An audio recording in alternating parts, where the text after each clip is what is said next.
Well, hello, everybody, and we are... all work here? Are you? That's a good question. No? You're just regular people. How did you get here? You got, lottery tickets or something? No, I mean, like, why are you here and not other people?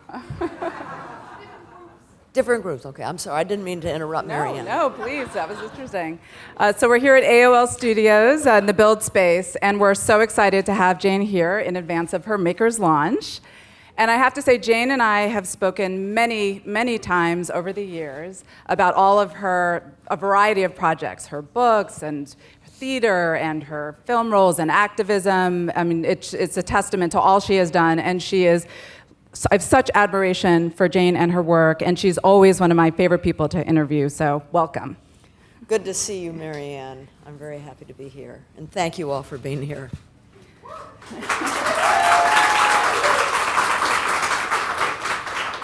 But now, who are you? I wish I knew. You're fascinating looking. Well, first off, you have a very exciting new project, a series that you're doing for Netflix, which premieres on May 8th, called Grace and Frankie. Yes. So tell us about the show and what attracted you to that script? Well, ever since I got old, I've wanted to do, I've wanted to give a cultural face to older women, and television is the place to do it. Television is much more forgiving to women in general and older women in particular. And it's where all the good writing seems to be. And so I wanted to do that, and then along came a woman named Marta Kaufman, the co-creator of Friends, and she said, I have a concept for you and Lily Tomlin. And I love Lily. She's a dear friend of mine, has remained friends since 35 years ago when we did 9 to 5. And here's the premise. Lily and I have been married. We're in our 70s. We've been married for 40-some years to our husbands, who are law partners. My husband is played by Martin Sheehan. Her husband's played by Sam Waterston. And we're kind of sorry that they're law partners because she and I do not like each other. She is a messy, pot-smoking, peyote-sipping, aging hippie who teaches art to convicts, ex-convicts, and I'm much more straight-laced, and I don't like her. And so I can't wait for our husbands to retire so she and I don't ever have to see each other again. And we think that the retirement is imminent. In the very first scene of the first episode, we're waiting for our husbands in a restaurant because they've told us they want to meet us here, and we're sure they're going to announce their retirement. And instead, what they tell us is that they have been lovers for 20 years, and they want to leave us to get married to each other. To which Lily says, I know, I've fundraised for that. And so we're thrown together, she and I, in the midst of what is really very kind of horrible and tragic and difficult. And so it's funny, but it's also kind of poignant and serious. And you know, it's the kind of thing I like a lot, funny, and also there are tears. And so it's about these two older men who come out as gay in their 70s and two older women who are suddenly asking themselves who they are. Who am I now that I'm not with him anymore? Trying to find a new identity under new circumstances. And it's I don't know, I'm pretty excited about it. Yeah. And you can see the whole first season in 6.5 hours. We love Netflix. Well, it sounds amazing. I can't wait to see it. What was it like working with Lily Tomlin? You have been friends for so long and have worked together before. Yeah, we had a lot of fun.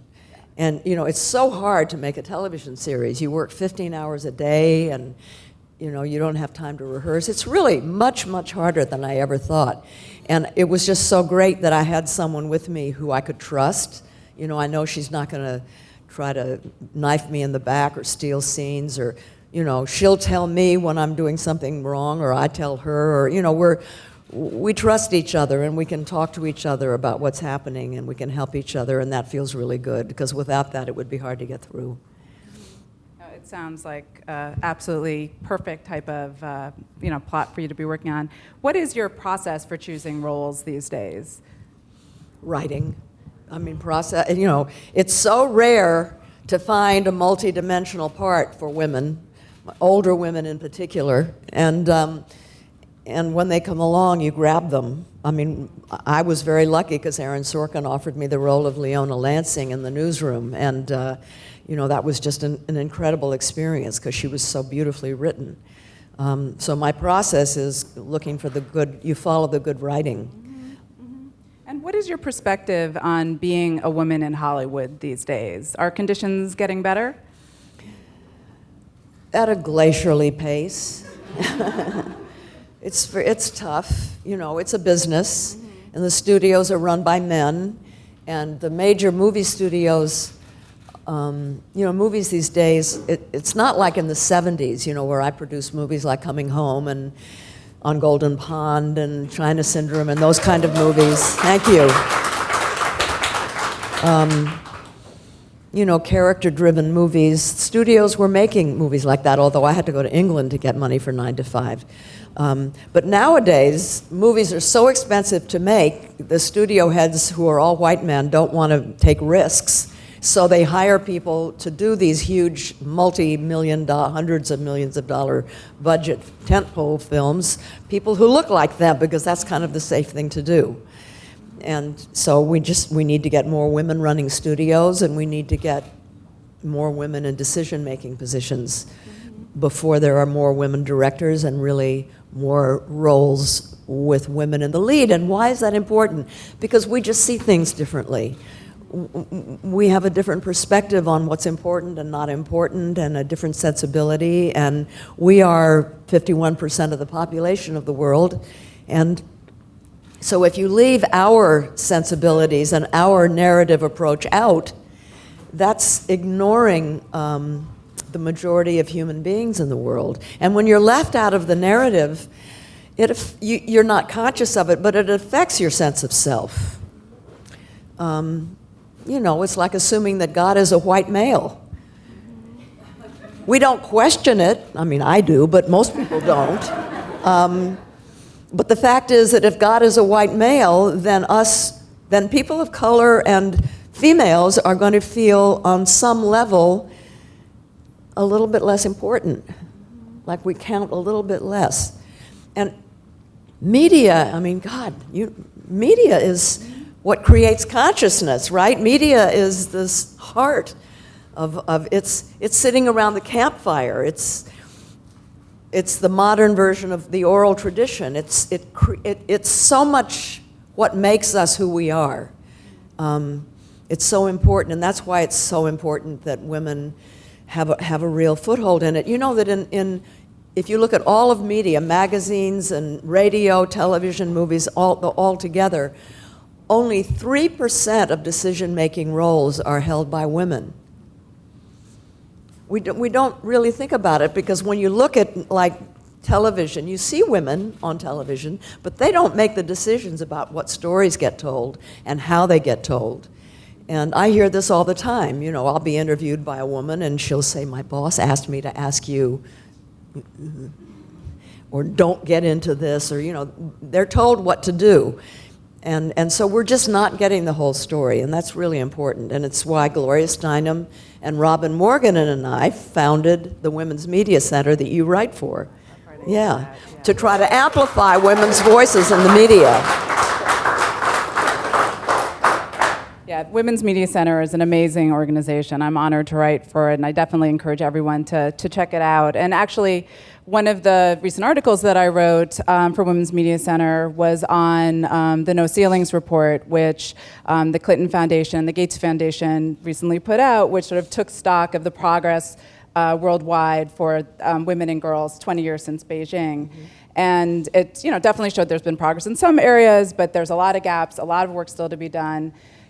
Some days I'm feeling very optimistic about, the opportunities and progress that women are making, and other days you can feel very discouraged. How do you feel about sort of this moment that we're in for women right now? Are you feeling hopeful? I'm always optimistic. I mean, what's the alternative? I don't know. Yes, I'm cautiously optimistic. I know so many young people, boys as well as girls, who are progressive and activist and care and work hard and organize to really make a difference. So yes, I'm optimistic, but we have a long way to go before there is true gender equity in the world. And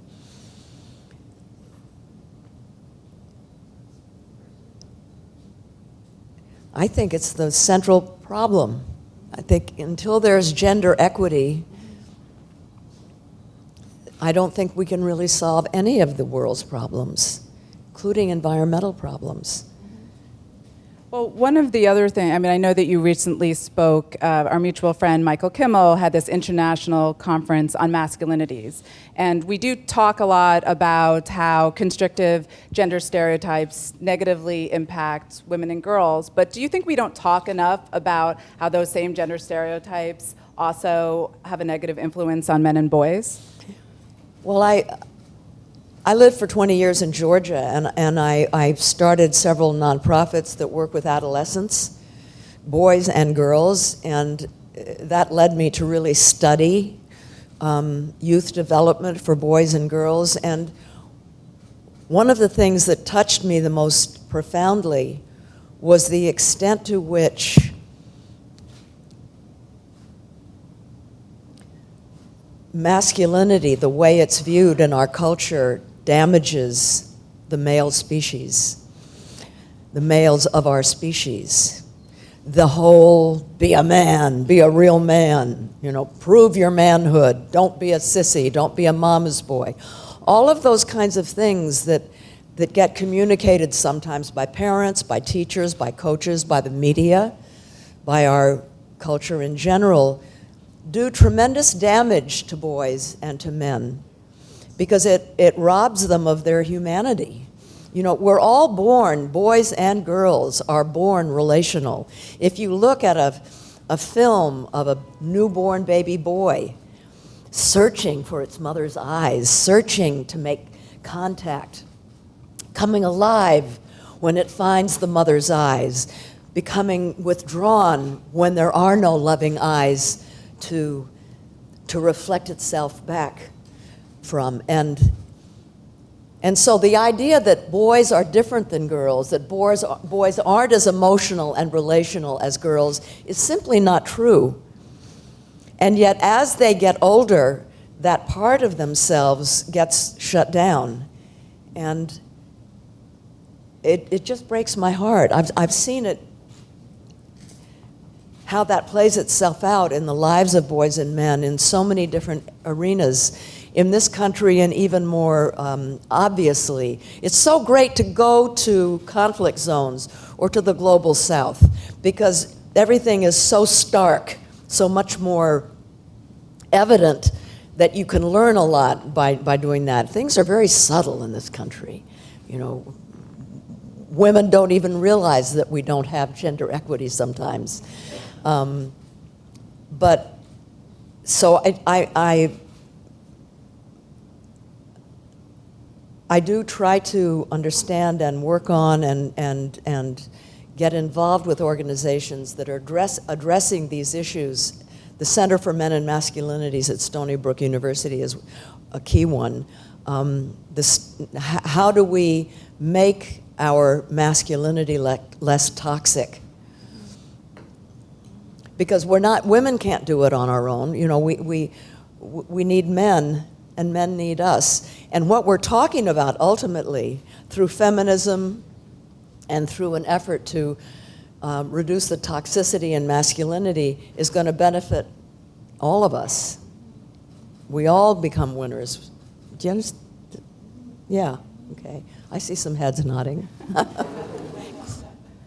Well, I know you speak out for so many causes and so many different organizations. Well, no, quite a few. I mean, one of the things that I was struck by, I was reading one of your recent blog posts, and you were talking about how much you love acting, but that you felt that the problems of the world would, I think, engulf you was the word that you used, if you hadn't spoken out in a long time.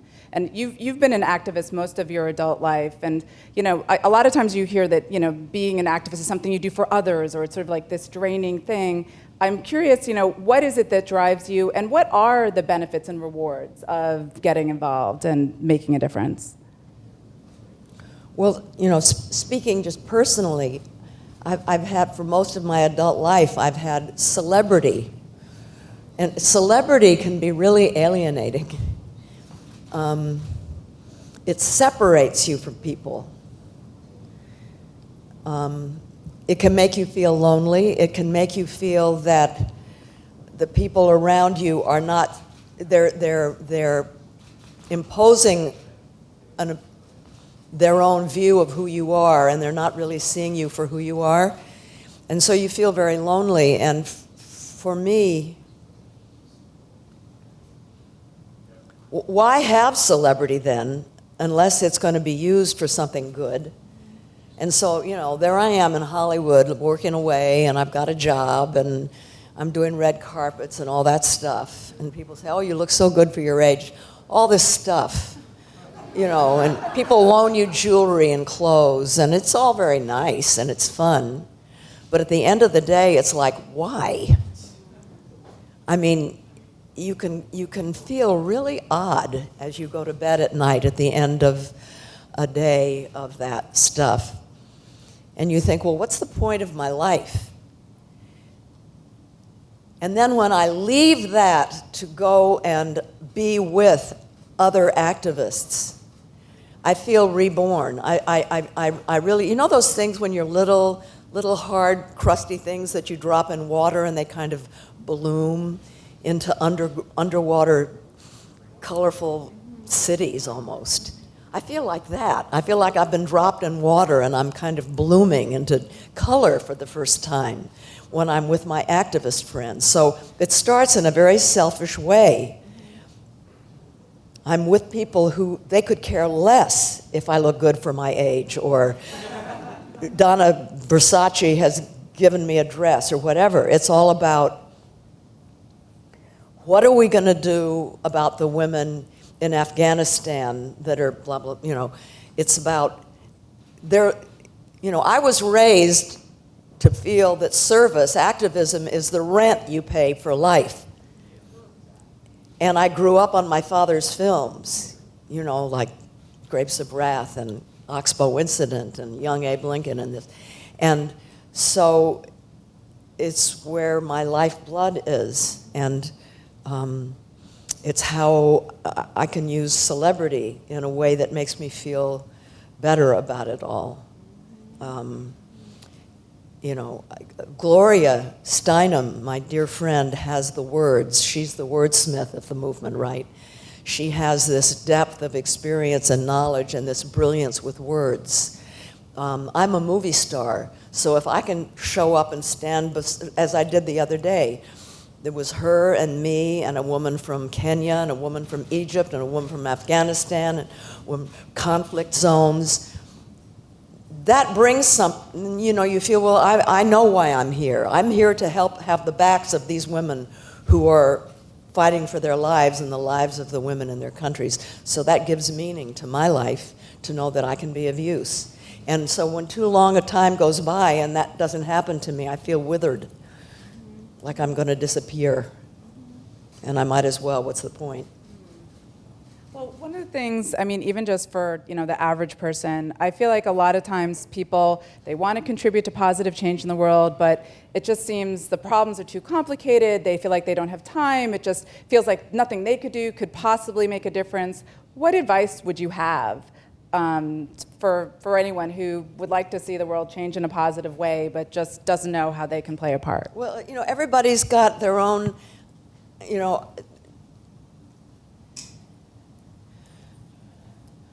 what's in your gut? You're going to be the most effective activists are people that are working in an area that resonates from their gut, from their core self, that really matters to them.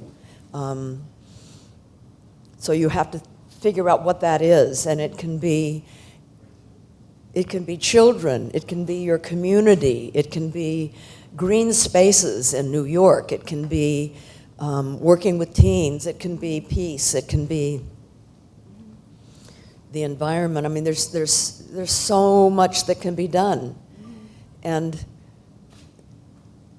some people can have a big, wide swath of influence, and for some people it can be just a few children.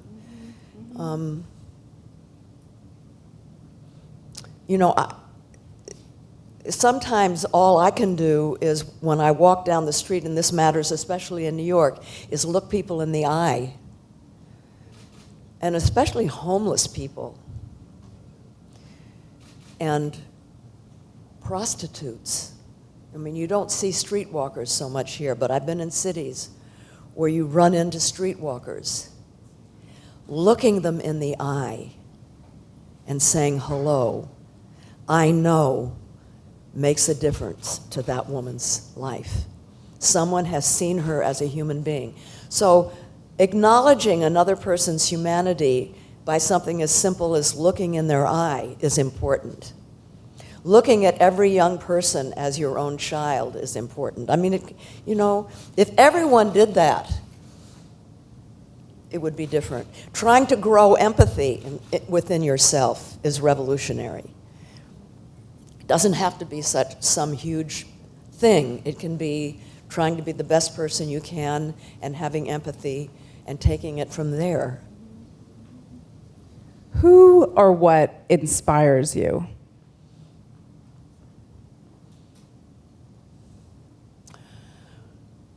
I have been so lucky, and it's really unusual for a movie star, because I was already a movie star when I became an activist, and when I became an activist, I hated so much the alienation that I felt because of my celebrity that I left it. And I was in the trenches with people whose name no one knew, but they were people who were so brave, who were making such sacrifices in little ways on the ground where they lived. And those people are the people that inspire me. And they include someone that you may know who became famous, Lois Gibbs. I knew this woman. She was a housewife in Love Canal, New York, near Buffalo. And what they discovered in the community of Love Canal was Occidental Petroleum had been dumping toxic wastes underground, and their community was built on a toxic waste, and people were dying in large numbers from cancer. And Lois was a very, very shy housewife who decided that she was going to do something about it. And I was there when she had her first press conference. And watching the courage of this woman,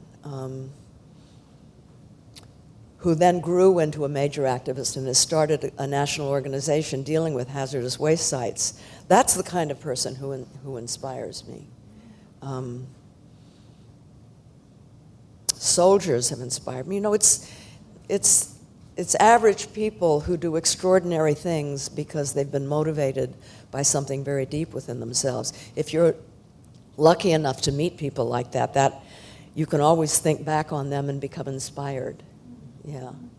Now, I feel like you wear so many different hats, and I had the pleasure of also seeing your amazing performance in 33 Variations. You've done theater and film, and you've written, I think, 5 books. And 7. 7? Wow. If you count the workout books. Yeah. Well, and the exercise videos. I mean, you've obviously just in so many different mediums. Is there one that you feel most at home with, or you're most passionate about, or do they all sort of feed different parts of you? All different parts, yeah. Mm-hmm. They're just, yeah. I mean, we all have many different parts to ourselves, in fact, if we really think about it. Mine have just been more amplified. I had body issues all my life, and I started the workout never expecting that it would become what it did. And so now everybody knows about it, but I basically was like just a lot of you. I was just trying to look good.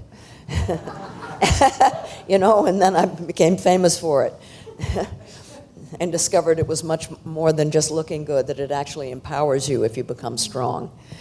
I've been lucky that the various things I've done have worked. Some of them haven't.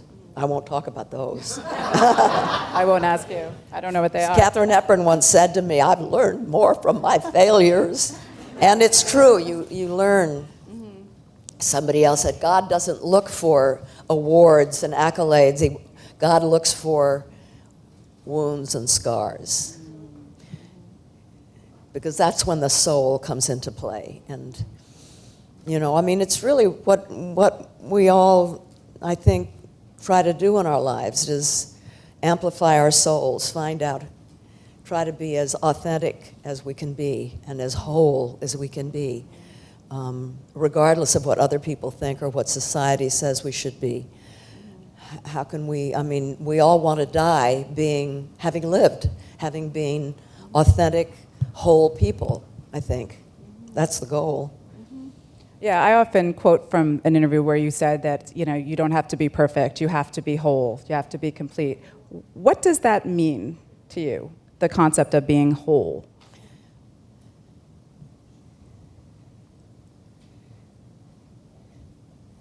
It means being authentic. It means not being alienated from any part of you. I'll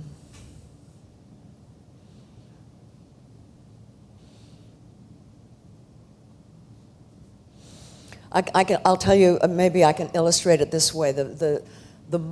I remember the moment that I realized that I was starting to be whole. I was 62. I'm the quintessential late bloomer. I had been separated from my favorite ex-husband for 3 days. His name is Ted Turner. And I was standing alone in the home of my firstborn, who was not there. And although I was very sad, I realized I'm not scared. This is the first time in my life that I'm without a man, and I'm not scared. And I realized I was becoming whole. And I thought, this is what God wants of us. I said it out loud. I stunned myself. And so that was for me, I mean, it's different for everyone, but that, for me, becoming whole, I didn't need a man to validate who I was. It took me 62 years.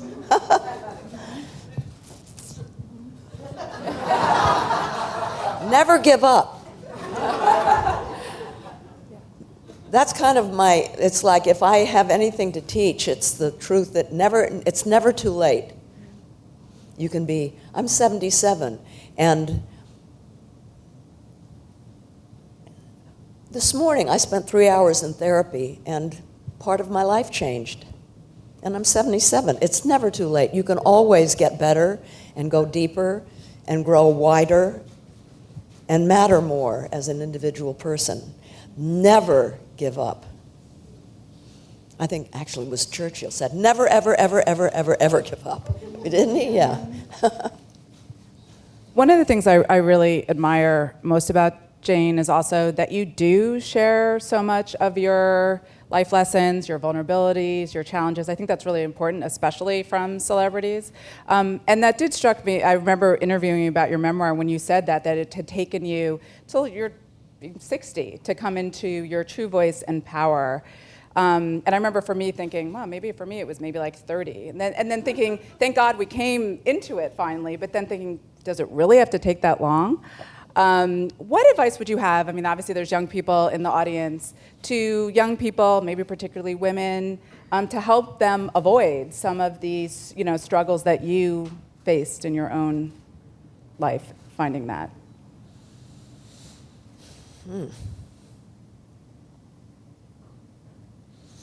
I don't know. I mean, I think I've sort of said it. Never give up. I was in my 20s, and I thought that I wouldn't make it to 30. I thought I would die alone and probably alcoholic. And I don't know why I thought that. But very, very, very low self-esteem. And, most of us are wounded. I would wager that every single person here carries wounds. And it's through those wounds that we can blossom. And don't give up that effort to learn from your wounds and your scars. Understand that the events and the people that gave you those wounds, it had nothing to do with you. It had nothing to do with you. It was their problem. And probably they had wounds. And, you know, it's like all we can do is try to take it from here and learn and grow from it. We can't undo the wounds. They're there, and we just let them teach us, and let the wounds make us better people. And because also without the wounds, we won't have empathy. You know, I know this, it's one of the reasons that I'm in therapy again, is to try to understand the relationship between the actor and his or her wounds and the characters that we have to play. Because we have to somehow find the wounds in the character that are parallel to our own. And we have to have empathy. We can't, it's very difficult to act a character that you don't have empathy for. Even someone who's hideous, who's done terrible things, if you can understand the wounds that brought them there, you know, you can have empathy for them, but you can't have empathy for them until you have it for yourself. And then empathy, which means you can put yourself in someone else's shoes. The step beyond empathy is compassion. That puts empathy into action, and that's the ultimate thing, is to have compassion. So you take your empathy for other human beings and turn it into active compassion so that you want to join with them and do something about it, whatever it is. Very wise words. Now, I know that you've obviously have a very busy life, but that taking care of your mind and your body through exercise and practices like meditation is something that's very important to you. And this is something I even need help with. Amongst your busy life, how do you manage to, you know, prioritize and, you know, manage that type of self-care among all your responsibilities? Lily Tomlin and I talk about this a lot. I schedule things. It's like I have discovered that friends are really, really, really important to me. They didn't used to be, but they've become really important. So I schedule time with friends. I schedule time to meditate, and I schedule time to do some kind of working out, even if that just means walking. I mean, it's not just walking. Walking is really great. But discipline is liberation. That's Martha Graham. So, you know, when you're disciplined and you can make sure that the things that are important to your psyche, to your life, to your well-being, that those things actually happen, liberates you, and it's wonderful. But it took me a long time to understand that. And do you have either, you know, a motto, a life philosophy, some type of spiritual belief system? Do you have something that helps guide you, that you sort of try to live your life by? Well, I'm a Christian who studies Buddhism. Small C Christian.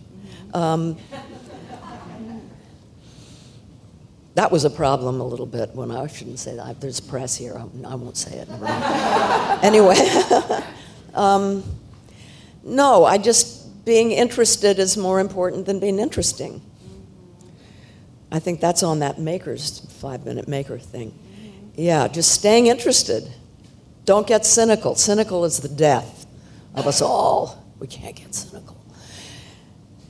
And if you try to learn something every day and you stay interested, you're going to be an interesting person and you're going to continue to grow. And so I don't have to work too hard to stay interested. I'm fascinated. I'm fascinated with wilderness and plants and rocks and mountains and other people and the humanity of people. I remember I did Rohatsu. I don't know if any of you know. That's just the first 8 days of December celebrates the enlightenment of the Buddha. And I wanted to learn how to meditate as I was approaching 70, and so is my want. I did a most difficult thing. I went on an 8-day, during Rohatsu, silent Buddhist meditation retreat. It was a formal retreat where you don't speak and you don't make eye contact and all that. And I remember, you walk from place to place to the temple where you meditate and you don't look at anybody, but I would cheat. you know, and I'd go like, oh my God, what a loser. Oh my Lord, look at her. Oh. Okay, end of 8 days, we finally could speak. And it was 60 people, and we all sat at the foot of Roshi Joan Halifax and spoke about, you know, we each had a few minutes to say what the 8 days had meant to us.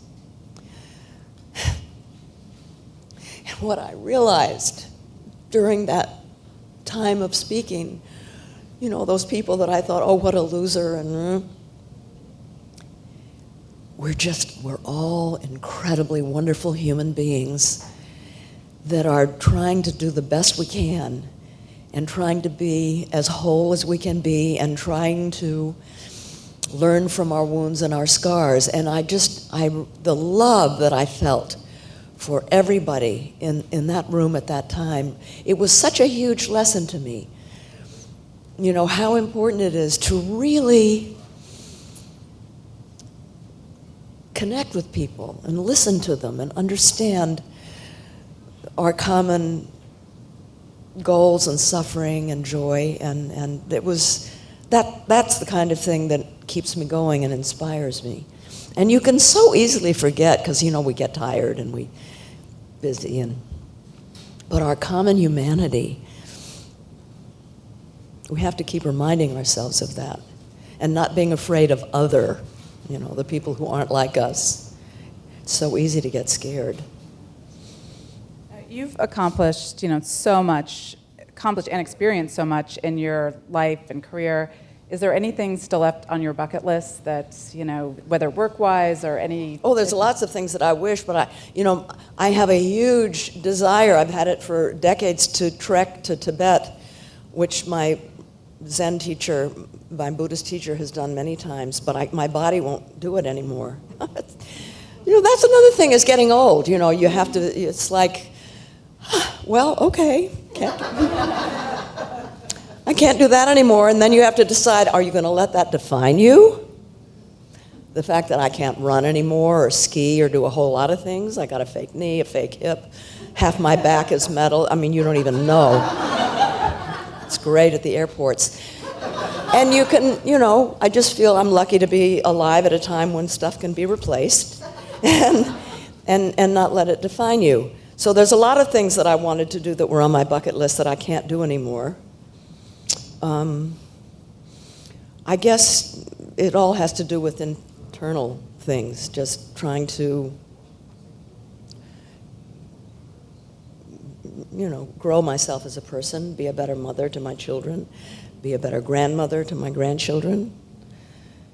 I just spent 5 days with them in Vermont. They moved to Vermont. It's cold. Old people don't like cold. It was hard. And try to learn from my grandkids. You know, I'm very happy to say that they pay attention to the news. As far as they're concerned, the news is Stephen Colbert. Isn't that nice? They're good people. Now, I remember in your book, Primetime, you talked about the importance for you of performing this life review, to gain perspective on your life and your goals moving forward. Just, you seem to radiate such, you know, to me, well-being and confidence and just a sense of being in yourself. You know, is this the most at peace you've ever been? Where do you find yourself on your journey right now? I'm about 2 decades into my third act. Third acts are very important, right? You know, we've all seen plays where the first 2 acts you think, what on earth did that author have in mind? And then along comes the third act, and suddenly it pulls together all the strands of acts 1 and 2, and it makes sense and it adds up. Well, we would all like our lives to be like that, right? You know, I watched my father die. He died very slowly, and I knew that he was going to die with regrets. And what that taught me was I'm not afraid of dying, I'm terrified of dying with regrets. And so when I hit 60, and I thought first 30 years, second 30 years is the second act, and this is the beginning of my third act. So this is the act where I have to make sure that I live it in such a way that when I get to the end of it, the regrets will be minimal. It's learning to live with intention. Oh gosh, then I thought, okay, if I'm going to do that, then I have to know what the first two acts were about. You know, as opposed to Columbus, who didn't know where he was going when he left. He didn't know where he was when he got there, and he didn't know where he'd been when he got back. I didn't want to end my life like him. I wanted to know where I'd been, and in order to know where I wanted to go, I had to know where I'd been, so I wrote my memoirs. But, you know, they don't all have to be published. But what that did for me was what I said earlier. It showed me that all the things that happened along the way that caused me to have scars and wounds had nothing to do with me. I didn't need to feel guilty. I didn't need to feel I was worthless or unlovable. I had to feel compassion for those people who made me feel that way without even meaning to, and try to understand what was motivating them. And what happens then, when you really start to look at your life, and I didn't realize until way later that it's called a life review, and it's actually used by gerontologists with older people so that they will become less depressed and they will learn to heal in their old age. It's like really understanding your parents, who they were, why they were that way, and that means understanding their parents, your grandparents. And you begin to see why things happened, and the fact that it wasn't your fault. And interviewing your parents. And, you know, I'm a child who has grown up in the scarring of sexual abuse. And so it's something that I have studied a lot. And 1 in 3 women in this country, and a good number of men, have experienced sexual abuse, including incest. And that fact right there means that certain things will happen in a person's life. Then certain things will become very, very difficult in a person's life. And when you understand that, it helps. You know, the more you can understand when that has happened in your family to you or your parents or your grandparents, it clarifies a lot. And I was fortunate enough to be able to do that, to find out things like that. So interviewing parents, interviewing grandparents. Both my parents were dead when I wrote my memoirs, but I met people who knew them, and I found out a great deal and got medical records and so forth. And it's just a wonderful exercise to do. And I write in a book that I wrote called Prime Time about aging, successful aging. I talk about how to do a life review. I definitely recommend both of My Life So Far, her memoir, and Prime Time. They're very inspiring books. Now, I think we're going to open it up now to some questions from the audience. Yes, in purple. You with purple, yes.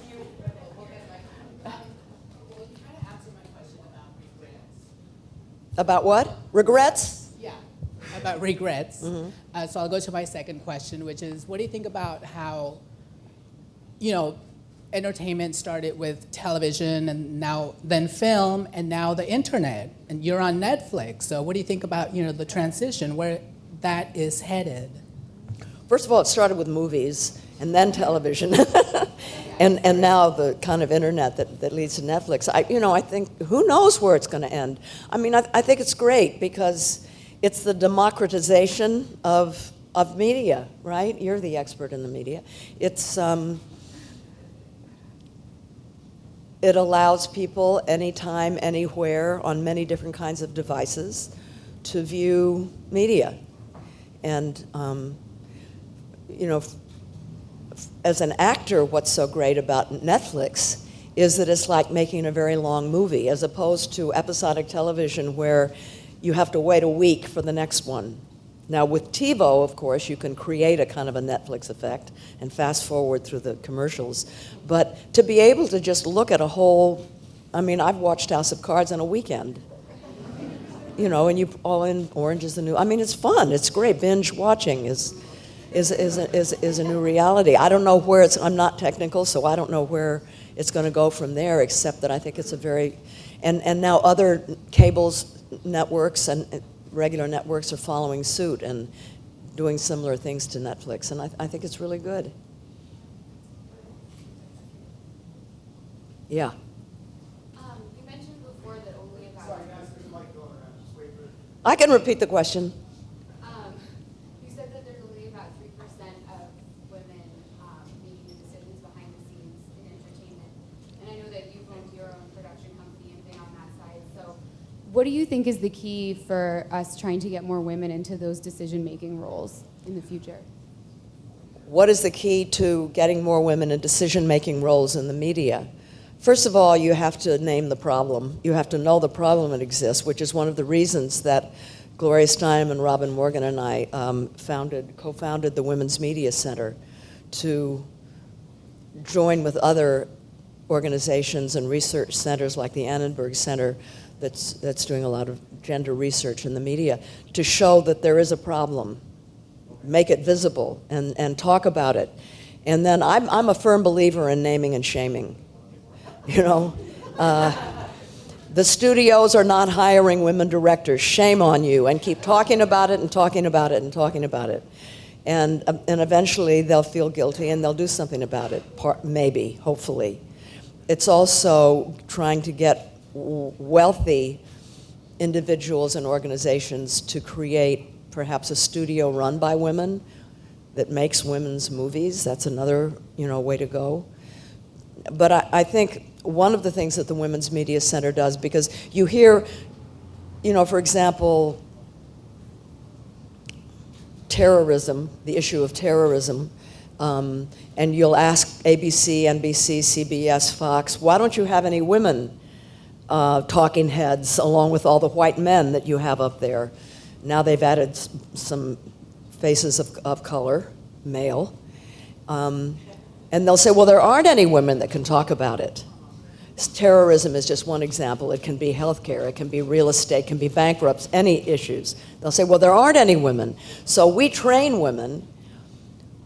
There's all the women, around that are interested in a particular area, and we train them to be media savvy, to know how to stay on point, even though someone's trying to divert them, how to answer certain kinds of questions, how to dress, the whole gamut. And a whole lot of the women that you see now on television were trained by the Women's Media Center. Hundreds and hundreds of women, young women, older. You've done it? You didn't need it. are trained to be so, and we have a listing called She Source that we publicize so that now when a news director is looking for a woman, they know where to go to find one on a particular subject. Yes? We have time for... Sundance Festival for women filmmakers. Excuse me? Like a Sundance Festival. A Sundance Festival for women filmmakers. That's a good idea. Yeah, that would be good. There are many more. The Sundance happens to have a large number of women directors represented at them. They have very deliberately, partly because of Robert Redford himself and partly because the chair of the Sundance board, Pat Mitchell, have put a lot of pressure on the powers that be at Sundance to very intentionally make sure that there are women directors. I think there's a quota even. I can't remember now what it is, but it's a good idea. Yes, sir. We have time for one more question. Ms. Font, first you asked where we're from. I can just say for myself, I came down from Columbia University, where I've been studying film for the last 7 years as an older student. You've been studying what? Film. Film, okay. Yeah. Uh-huh. And you talk a lot about a third act. I want to tell you something you might not realize. You have a fourth act in you. And I say this because last week, the great Portuguese film director died at 106. And he made a film, his last film, when he was 104. And George Abbott was working at 107 on Broadway. He directed a new version of Damn Yankees at the age of 107. So they were both old enough to be your grandfather. But my question for you is this. Although I spent most of my life here, my home is Big Sur. And I know your house next to Will and Mary's on that mountaintop. Yeah, that's actually Ted's house, yeah. It was built for Elizabeth Taylor, Richard Burton. I know. Right. Yeah. And I know you knew Margaret Owings, who Yes. was one of the great environmentalists Yes. in this country, and she was Yes. Robert Redford's mentor. Yes. And my question is, what does Big Sur mean to you? Because I know you've written about it, and I know you love going there still. Well, there are some places, see, edges are important things. You talk to any environmental scientist, and they'll tell you that the richest places for environmental diversity and complexity are the edges between one ecosystem and another. Big Sur is an edge between not just the Pacific Ocean, but the meeting of the Alaskan currents coming and meeting the Pacific currents. That's all happening out there in the Pacific Ocean off the coast of Big Sur. And then Big Sur are these rocky cliffs that plummet down into the ocean. And it's one reason why most of the people that live there are out of their frigging minds. Am I right? Or totally fascinating. I mean, nobody normal lives in Big Sur. I speak from quite a bit of experience, actually, because I first went to Big Sur in search of Henry Miller. And I got a driver's license so that I could drive there. And I drove there, and he wasn't there. But there was the Big Sur Hot Springs Lodge was there, run by Dick Price. It then became Esalen. So I was there, early on, and everyone was in nuts. And it was fabulous. But it's, edgy. The word edgy really means because edges are edgy. Jerusalem is that way. I mean, Delphi, I made a movie in Greece where the Delphic oracle spoke in the amphitheater. Edgy, the ocean, the cliffs, the wind. These places are fabulous places to go and spend time and study other people and yourself while you're there, because it's just wild. I mean, you look wild. You also look like Harrison Ford, I might add. But it's a wild. Am I right? It's a wild place.